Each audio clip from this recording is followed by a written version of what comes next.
Hi everyone, welcome back to our channel. Today we are continuing the series of Jupiter transit into Taurus from Cancer ascendancy to Scorpio with Kṣaṇāti, and I welcome you, Kṣaṇāti. Namaste.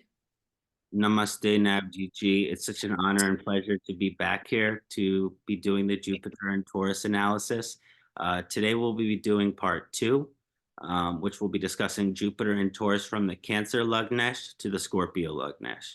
In the third part of the video, I would like to do the Jupiter and Sagittarius through Pisces for the ascendancy, as well as Jupiter in the nakshatras of Taurus to understand how is this affecting us on a political scale, how is this affecting us on a global and economic scale, and we can see some interesting things happening that will be affecting kind of the global experience. So I wanted to discuss that in the third part. I'm very excited for this collaboration with Dr. Arjun Pai Astrology. So I just would like to start with a quick chant to Ganesh before I share the charts. As it's transiting from Aries to Taurus, it could be a difficult time in the next week or two. So I just wanted to do that so that those challenges as it gets settled into Taurus are removed. Thank you. Thank you for being with us today, Kṣaṇāti. Thank you. Om Gananam Twa Ganapatim Havamahe Kavim Kavinam Pamastravastamam Jaistarajam Brahmanam Brahmanaspatanaha Shrinbanu Tibihi Sidasadanam Vakratunda Mahakaya Suryakoti Samaprabha Nirvignam Kurume Deva Sarvakayeshu Sarvada Siddhi Buddhi Shakti Sahita Shriman Mahaganati Pataye Namo Namaha Nirvignam Kuru Hari Om Namaste. Namaste. Namaste. So I'm just going to share my screen so that everyone can get a better insight into the North and South Indian version of these charts. So 1 second here. So we'll be starting with Cancer.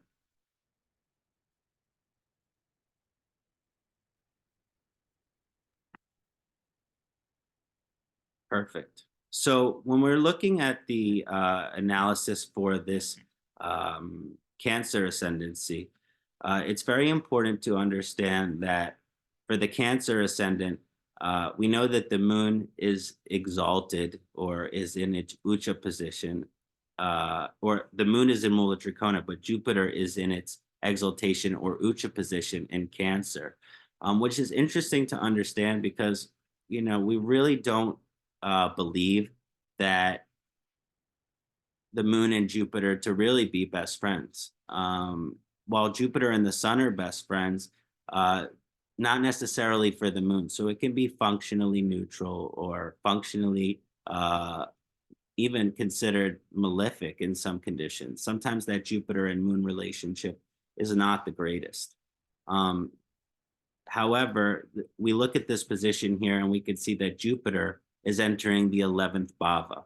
So what can we expect for the Cancer ascendancy over the course of this transit? And if you're not sure how long this transit is going to last, please look at the first part of this video where I discuss this in thorough detail, when this transit will start, when it will go into combustion, when it will go into retrogression, and when it will end. We know this transit will last about 12 months and some odd days. The 11th house position for the Jupiter and Taurus transit, it does support the Cancer ascendancy to really develop a lot of deep and meaningful relationships over this time. And I want to focus that these relationships are not of a romantic nature. Sometimes our romantic relationship or our beloved is the most important relationship in our lives. But it's very important to understand that, especially for the Cancer ascendancy, because their depth of sympathy, their depth of empathy, their depth of emotion, not all the time can our partner meet all of those needs, especially if you're a single Cancer ascendant. There's going to be a deep longing for someone to be able to give back that emotional sympathy, empathy, and compassion that is the exact nature of the Cancer ascendancy. So this is a very important time for the development of deep, lasting friendships. I always like to consider the 11th house the house of allies. It's often called the house of friendship, but allies are really people that have our back, but that want our best interest at heart. And the Cancer ascendant is usually the type of individual who will put other people first. And sometimes that can be a difficult experience because they can be used, right? Because sometimes when we're always giving, we have people that are selfish that are always taking. So it's beautiful, this transit for the Cancer ascendant, because the Jupiter in the 11th house, someone will be giving back to them. The friends will be giving back to them. And that's so nourishing for the Cancer ascendancy. The 11th house is also the house of profits, financial profits, as well as the house of long term investments. So this could be a very financially supportive and financially lucrative period for the Cancer ascendancy. And it could be a great time for the development of the individual assets. Uh, I'd like to really highlight here that this is not about gambling. This is about wisdom, Jupiter being the planet of wisdom, making long term calculated investments that shall pay off for the Cancer ascendancy. This is a very important thing to understand, because when the emotions get involved for the Cancer ascendant, they get, gambling and short-term risk reward scenarios can develop. And I really don't believe that's supportive for anyone, but it's particularly not supportive for the Cancer ascendant. And it's really important that they make calculated long-term investments. So again, this is a financially supportive period for the Cancer. It's also going to be a real friend supporting period for the Cancer. Another thing that I just want to quickly mention for the Cancer ascendancy, it's also a great time for long-term travel. Long-term travel, I like to consider that a little bit longer than 2 weeks. So anything more than 2 weeks is a really nice time for the Cancer ascendancy over this next period to go on vacation, to take long trip. Perhaps their parents are living somewhere. They should be going there for a month. Perhaps they have great friends from their childhood. They should be visiting those great friends from their childhood and spending time with them. And that's how the development of these meaningful relationships go. I mean, previously the Jupiter was in the 10th house for the Cancer, which was very career oriented, perhaps even a workaholic tendency. So as it moves to the 11th house, it's time to break that workaholic tendency and to enjoy the relationships in our life. And again, I want to emphasize that these are of a non-romantic nature. That doesn't mean don't, love your partner, but it just means that there's other relationships in the lifetime that are valuable as well. When we look at some of the activations that are going on here, the first one I want to mention is that Sagittarius activation here on the 6th house. As we know, Sagittarius, Danu, is ruled by Jupiter. So I always look at these activations as a technique that I've learned. When you're looking at that Sagittarius in the 6th house activation, we know that I just mentioned there's a shift away from the focus on career.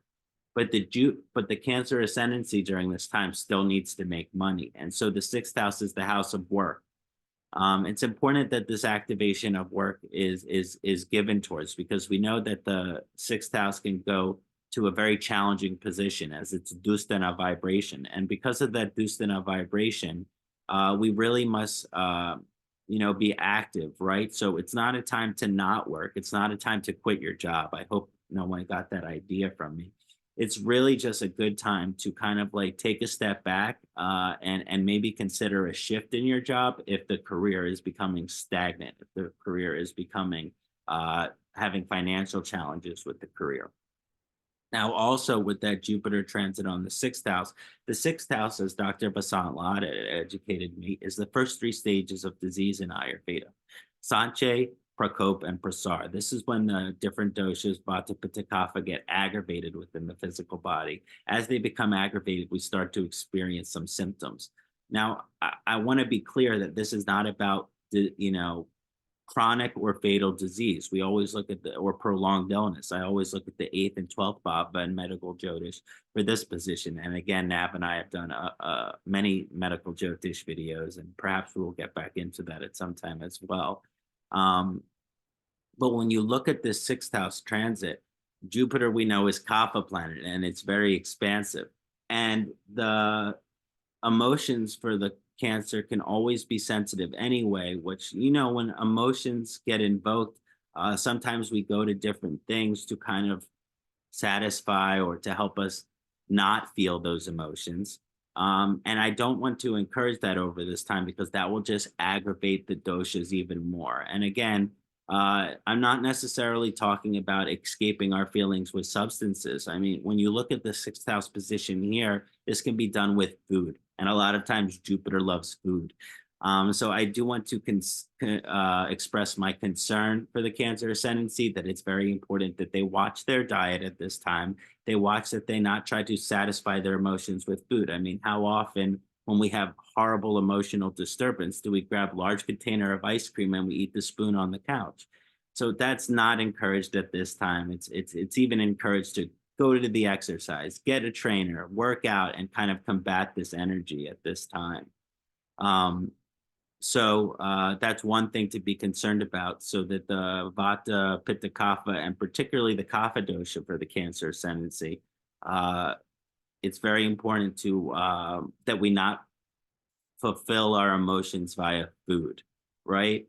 And then the sixth house too is the planet of service, and this might be the most important energy for the Cancer ascendancy to be aware of, um, because when we're going through challenges, and I do want to just quickly mention that Saturn will be in the eighth house, right? So even though they're they can go through challenges, they can go through loss over this time. So how do we combat that loss? Do we run away from it, or do we experience the sadness? Do we experience the pain and allow it to give us power, allow it to give us strength? That is only possible when we don't escape our emotional experience. You cannot have emotional experience, escape it, and expect to receive power from that emotional experience. So it's very important during this time to also be of service. I know when we're suffering, we're going through challenges, going through difficulties, it's hard to give back, it's hard to be of service, but there's nothing that will make us feel better than to help those that are less fortunate than us. I really like to emphasize service in the way that my guru Amma emphasizes service, which is service to the less fortunate, those that are poor, those that are impoverished, those that are elderly, those that are orphans, those that are suffering with mental illnesses, such as drug addiction, or they're suffering from schizophrenia or things of this nature, people with mental illness. The homeless is such a strong mental illness population. So it's very important to be in service to those at this time. And it will really create a lot of good karma, a lot of good bhakti, devotional energy in which we can actually be rewarded again with these gifts that Jupiter and Taurus wants to do, but we won't receive those gifts as Cancer ascendancy unless we're giving back. And that's why we're also seeing an activation on the ninth house here for the Cancer ascendancy.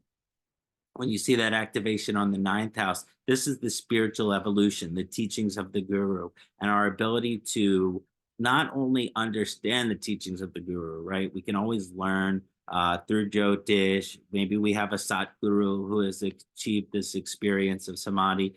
Regardless of the nature of the guru, it's easy to listen to the guru, but it's not necessarily easy to follow the advice, right? We are individuals who think we can make all the decisions in our lives when we should really just default to those people that are wiser than us. Because how often in our lives are we making decisions by ourselves without consulting those people that we love or those people that we respect? And that decision comes back to harm us, right? And so it's very important that we consult, honor, respect, and follow the wishes of our teachers and those people that we admire to receive the most positive energy and good karma over the course of this transit of Jupiter and Taurus. There's much more to discuss, but I want to give every ascendancy equal time. So perhaps we will move on to the next ascendancy, which is Leo.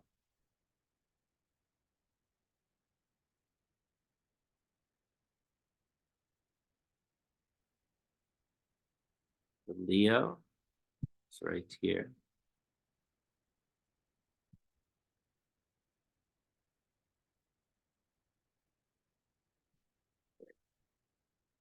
Leo North,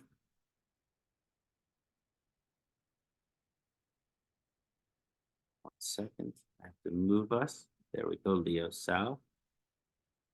Perfect. Okay, so as I begin to discuss this Leo position here, I really want to emphasize that for the Leo ascendancy, Jupiter can actually be functional benefic. The Jupiter and the Sun are really considered the best of friends, right? Because when you have that guru vibration with that soul's direction energy, there's no potential that can be limited. So when we're looking at the activation for the Leo ascendancy, we're seeing the activation on the 10th bhava. When we see that activation on the 10th bhava for the Leo ascendant, it's very important to understand that previously that Jupiter was in the ninth house, right? So that was a dharmic vibration. That means that there was some understanding, some evolution of the character for the Leo ascendancy over the past year and a half.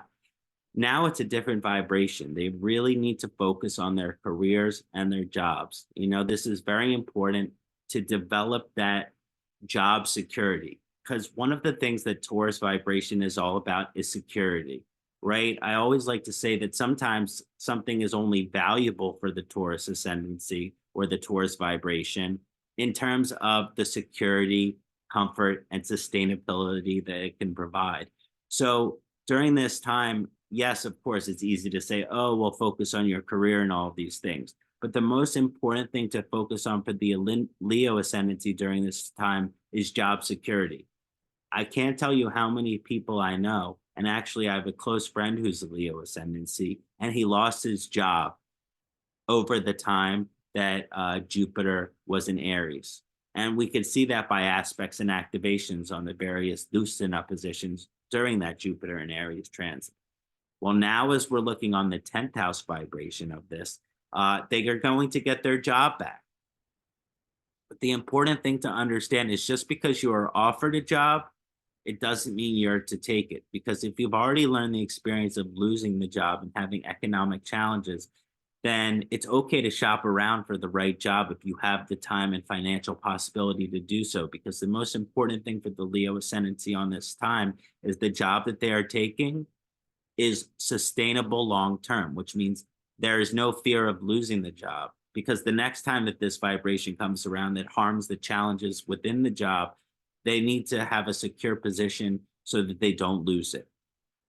So again, I want there to be a job that you feel like you have job security. I really think that the career evolution of the individual for the Leo ascendancy is really supported at this time. But again, the job security is important, as well as benefits, right? So it's very important that if you're a Leo ascendancy, do you have health insurance related to your job? Do you have dental? Do you have maternity leave? Possibility of paternity leave, right? Because it's 2024. So it's very important to understand that there are the benefits of this job as well as job security. And if you don't have these things and you're a Leo ascendant and you didn't lose your job and you still have it, you're very, very fortunate. And it probably has to do with other positions in your chart over the past year. And it might be worth considering, is this job something that I feel like I'm going to have for the rest of my life? And if it's not, that aspect on the fourth house, that activation on the eighth house here, and we're going to discuss that further, it might be important to actually quit, to actually leave your job and find that job that is going to be secure. But again, I don't want to give that advice and you just quit and can't get another job. So it's very important that you kind of start to find that position before you leave your current job if you're going to shift away from it. So this is also a position where your relationship with your father is emphasized. I really want to emphasize that relationship with the father as being very important over this time. I know many people look at the ninth house for the father. I do look at that for the spiritual influence of the father, but this is more the material and pragmatic influence of the father. And so it can be beautiful for the deepening of the relationship with the father over the course of this time. If your father's not alive, it can also be beneficial, you know, to go to the grave, offer yellow flowers to the father over this period. But if your father is alive, it's important to be forgiving to the father, right? Because as we know, as we age, we're imperfect.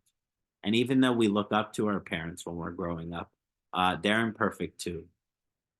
And when we come to terms and accept that these people, our heroes, like our mother or our father, are also imperfect, then we can begin to forgive them for some of those mistakes. They're not mistakes because everything is as it's supposed to be. Alma teaches us this, but even having said that, that we must offer the forgiveness for those things that have given us challenges over the course of our life, right? And it's a great time for the evolution of our relationship with our Father. And the best thing that we can do in our relationship evolution is to forgive, and I like to call it meeting people where they're at, right? Because we meet people with their consciousness, we meet people with their perspective. I know that Alma sometimes she's always in an enlightened state, but she will lower her consciousness vibration to meet the people on their vibration frequency because otherwise, she has that power. So again, we don't always have the power of this kind of guru vibration, but we can strive for it. We can yearn to embody the energy of our teachers and use that in our relationship with our father or grandfather during this time. And again, if your father has passed away, my sympathy, empathy, and compassion for you. And it's very important to even honor the father in terms of, even though they've passed, so we can go to the cemetery, we can light a candle and do many prayers to honor that soul.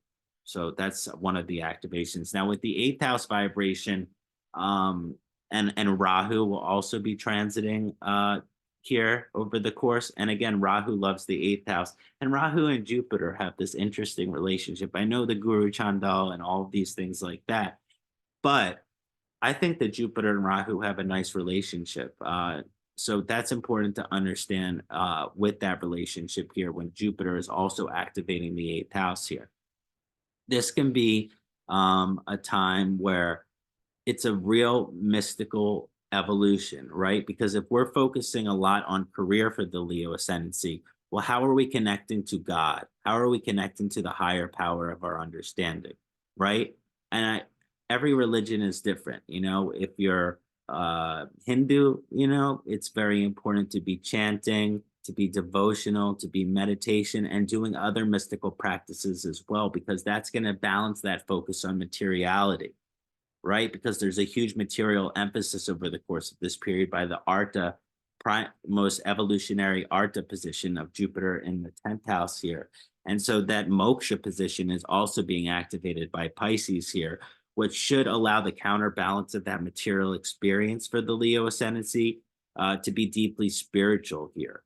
So they have to balance that. So again, if you're more like, Christian, Jewish, Islamic, it's important that we go to our temple, or we go to the synagogue, or we go to the mosque, and we are consistent with this to develop our relationship with our higher power in a profound way.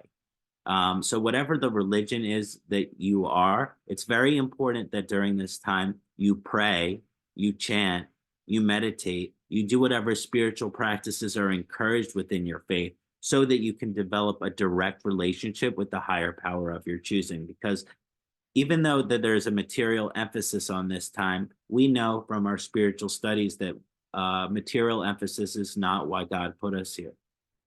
And so it's very important that we balance that with spirituality. Otherwise, I do believe that the create a karma in which those things are taken away. So if we don't balance that material experience as we become more successful in our career, the 10th house is also the house of the ego. And we already know with the sun and the Leo ascendancy that they can have ego type challenges. We all can have ego type challenges. Sorry, Leo ascendancy, for putting you on blast.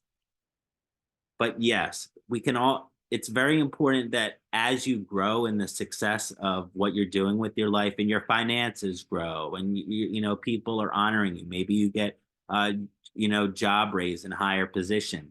This can have our ego inflate. I always like to think of our a balloon puffing up, and that is the symbol for the ego. Or how we put yeast in a bread and it rises, right? It puffs up like a pori, So due to that, we really have to understand that we must counterbalance that with our spiritual practices and know that we are all the same here on this planet. We are all equal.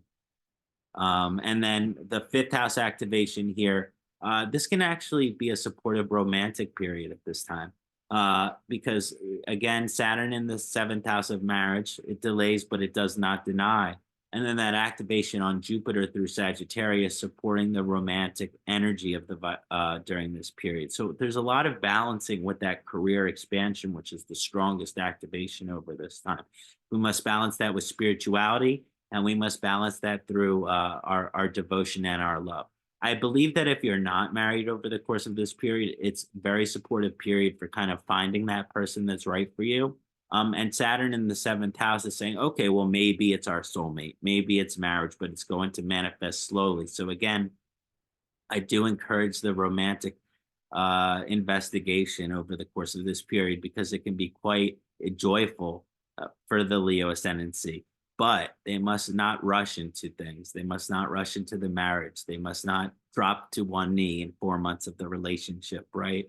Let that time kind of simmer, or let that curry kind of stew over a long period of time here, instead of taking it out on a high heat when it's burning.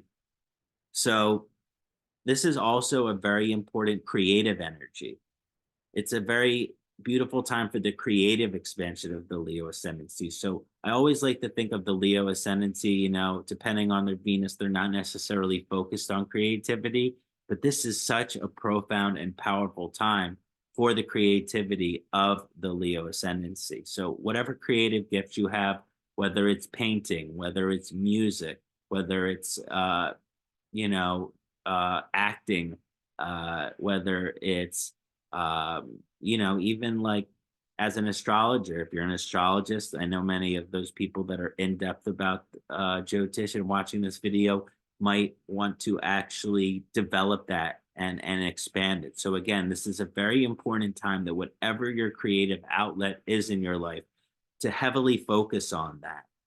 Because that creative energy is also an energy where you are using God's gifts that God gave you, the higher power of your understanding gave you.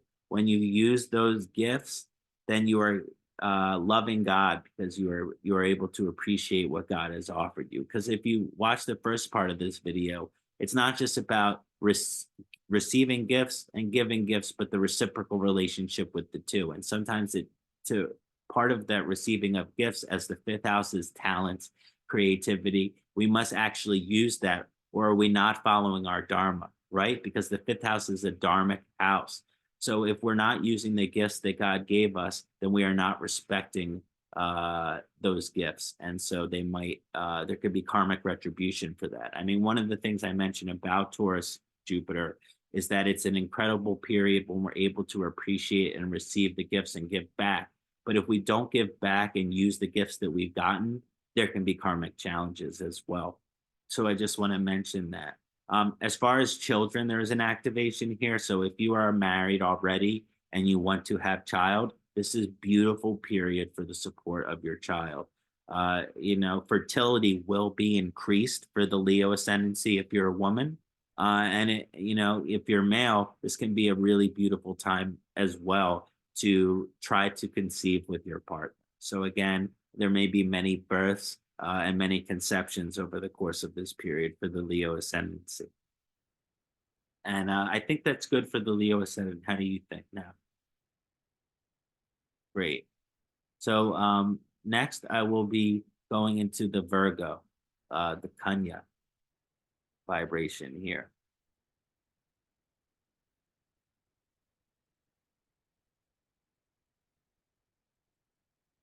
Okay, excellent. Now, of course, if you're a Virgo ascendancy, Kanya Lagnesh, you can see that K2 is ascendant. Now, this is important to understand because Virgo and K2 are not the best vibration because Mercury and K2 can create so many challenges for a native. And with that ascending, why I'm pointing this out is because Jupiter will be your refuge. Jupiter will be your solace at this period. And it's very important to kind of focus on the Jupiter energies, because it will actually in Taurus, which is Earth, be grounded. And K2 we know is only direction is up. K2 takes us to God. K2 takes us to wanting and yearn for the moksha. And so that Jupiter energy will actually ground the individual through the kapha of Jupiter, through the kapha of Taurus. I mean, this is a very kapha position. As I mentioned, I have Jupiter in Taurus, and I've always had kapha dominant energy. At the Ayurvedic Institute, I was the only kapha dominant person in my class. So that's one thing I want to focus on here, is that it will really provide the refuge for the Virgo ascendancy over this time. Now, when you look at the ninth house activation, this is very powerful, because we know if the Virgo ascendancy is connected to Mercury, which is connected to Buddhi, which is connected to the discretionary, logical, rational part of our consciousness. Usually the Virgo ascendancy are very bright, very brilliant type individuals who like to do research and investigate and study. They can even have the challenge with not turning their brain off, right? It's like we wish that we have switch to turn our brain on and off, but that's something that we develop as a skill over the course of our lifetime. If you want to be able to turn your brain off, dear Virgo ascendancy, then Jupiter is the planet which you will go to over the course of this time. That is why Jupiter is having a strong activation on the ninth house here, which is the house of the guru and the house of the religion. And so we must kind of, to be able to shut off our mind, we must follow the guru's teachings. We must follow the wisdom of the guru in terms of being able to compartmentalize the logical part of our mind and focus more on the spiritual aspect of our consciousness. So again, this is very, very helpful to kind of focus on the teachings of the guru, right? Because the Virgo ascendancy is always trying to find the answer, but we cannot find the answer on our own. If you just sit there and just, oh, I'm just thinking, and I'm trying to figure out the answer to this life challenge that I have, or to this issue that I have with loving friend, or to this issue I have with stranger, whatever it may be, we can't think our way out of it. We can only follow the principles that are taught to us by our spiritual teachers and our guru to let go of it, right? So it's actually not something that we need to solve. You know, I'm no guru, but this is my understanding, that it's not actually something that we need to solve. It's something we need to let go of, right? Because our challenges with other people, our resentment towards people, that it's not something we need them to change. We're the ones that have to change within ourselves to forgive them and accept them for who they are. So in such a scenario, it's very, very important that we are consistent with our spiritual and religious practices and really kind of give our power over to our guru and follow the teachings of our religion. So this means if you're Christian, you should be following the teachings of Christ over this time. If you are, Islamic, Muhammad. If you are Jewish, Abraham, Isaac, Jacob, Moses, Noah. So it's very, very important. If you are Hindu, we have beautiful gurus, Amma, Mata Mritananda Mahima, Sakura Baba, Neem Karoli Babaji. But this is also the teachings that we find in the Rig Veda, the teachings that we find in the Upanishads, the teachings that we find through the Bhagavad Gita. It's actually the scripture itself, right? We all have these beautiful scriptures related to our spiritual teachings, to our spiritual beliefs. But do we follow those teachings? Do we follow the 10 Commandments, right? Do we follow the yamas and niyamas? So this is so important over the course of this period for the Virgo ascendancy, because only through following those commandments, only through following those yamas and niyamas and the yogic teachings of Patanjali, right, that teach us how to turn off our mind. So even though this is a very challenging period for the Virgo ascendancy, because I mentioned we're looking at that K2 ascendant, there's a beautiful gift that Jupiter is offering to help us turn off our mind so that they can get some reprieve over the course of this period. Some other interesting activations is that the Sagittarius on the 4th house, and this can create an energy where, because of K2's vibration on the ascendancy, we have to think about the home that they're living in. for the Virgo ascendancy. If you're living in a, you know, home that you enjoy, I don't want you to switch it up necessarily, but my gut feeling is that there may be some challenges in either A, your physical home, which means, okay, I'm having utility issues. My neighbors are bothering me, because K2 and Jupiter's activation on the fourth house may be pushing the Virgo ascendancy to actually shift away and find new home. So again, if there's the possibility for the Virgo ascendancy of moving in locations, again, just even in the same city. But if you're also looking at that fourth house activation, is your city supporting you? Is your state supporting you? Is your country supporting you? You know, and if it's not, they have to think of maybe moving from the city, maybe moving from the state, maybe moving from the territory, maybe even moving from the country to find that peace, right? And again, this is something that will also help to turn off the mind when it's overactive. Because if you're going to relent about all the challenges that you have and just complain, and listen, it's okay to complain. Sorry, Virgo ascendancy, again, for putting you on blast. But the complaining doesn't get us anywhere. It just is us sitting, stewing in our problems, stewing in our crap, right? And so it's very, very important that they kind of make shifts in their life. And that is also why there is moksha activation on this fourth house here, and K2 double moksha activation here because of the K2 ascendancy over the course of this Jupiter transit. Because of that, it's very, very important to consider making that geographic home location shift instead of just complaining about it, because complaining about it will just create more problems for this person. For the Pisces energy here, we're looking at that transit of the seventh house and saying, well, Rahu's there, you know, and when we deal with lots of losses or challenges or shifts in our life, right, when the transformative energy is high, unless we have a beautiful, maybe Scorpio vibration like you, Navjeet. But unless that vibration is super, super strong, that transformative energy can be challenging, especially for the logical, rational nature of the Virgo ascendancy. So what happens when those challenges come? We seek emotional relationship, right? We seek a person to kind of distract us, right, from all of these challenges that we're going through. That's not necessarily helpful here because that can lead to codependency or too much attachment on the partner. And you know what K2 will do when there is too much attachment? It will revoke. And when that revocation takes place, we can lose that relationship.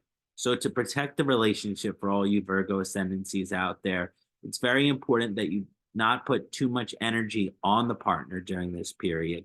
And again, with Rahu in the seventh house as well over the course of this period, we must consider to not put that the partner, because the Virgo ascendancy, because of K2, is going through all of these shifts right now, and they might want to move location, and they might want to start being more spiritual, religious. Well, hopefully the partner is supportive of this. If the partner is not supportive of this can be very challenging period for the relationship of the native. But Jupiter finally will help the expansion of this, right? Jupiter is joining the Rahu here, and they will eventually have a beautiful meeting. Of energies. So because of this vibration, we must be patient and allow the partner to meet us and support us with all of the things that we want in our lives.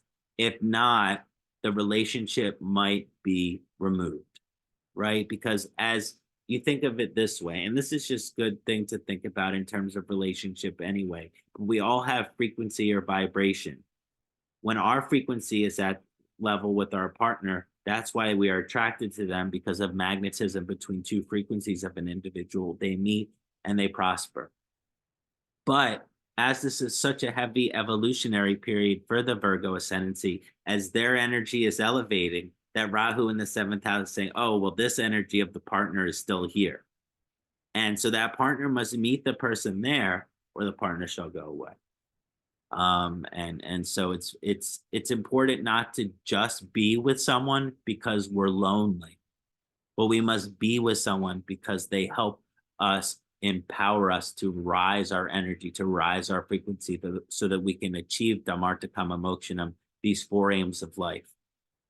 And so if you want to move, if you want to be more religious, it's very important period to say, this is what I need to your beloved, because if they're not providing that to you, you will need the therapy or to make dramatic shift.